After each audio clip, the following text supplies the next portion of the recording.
কোটি কোটি টাকা আছে, আপনার কাছে সুখ শান্তি নাই, কোনো সুখ শান্তি নেই ভাইয়া। কেন জানেন? আপনি রাতে ঘুম হয় না, আপনি খান যাও, আপনি ভাত খেতে পারেন না, ডাক্তার সাহেব আপনাকে নিষেধ করছে ভাত খাওয়া যাবে না।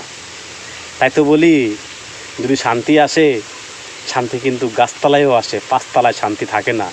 শান্তি এই কপালে থাকতে হয়, সুখ শান্তি এই কপালে নসিবে থাকতে হয়, তারপরে সুখ শান্তি আসে, নইলে আসে না। তাই তো বলি বন্ধু, ভুল করো না।